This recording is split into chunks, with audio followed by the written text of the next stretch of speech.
Assalamualaikum warahmatullahi wabarakatuh. HP milik warga yang tertinggal di SPBU Lam Ujung diduga diambil orang lain. Kronologi cerita dari korban. Sekitar jam 10:05 ke SPBU Cat Iri isi minyak motor. Setelah itu saya ke ATM yang ada di SPBU Lam Ujung untuk ambil uang. Setelah itu saya duduk di area yang ada CCTV.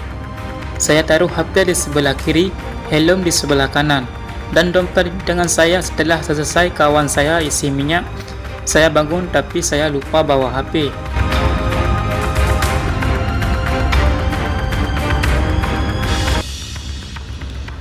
Awalnya, beberapa kali kami telepon lewat WA berdering.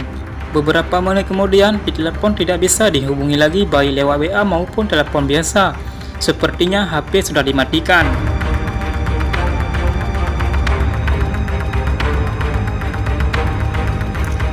Setelah itu kami langsung balik ke SPBU Cat Iri dan minta tolong ke petugas SPBU untuk bisa melihat di CCTV.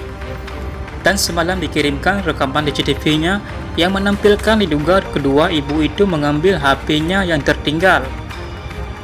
Hanya sekian. Assalamualaikum warahmatullahi wabarakatuh. Net TV mengabarkan.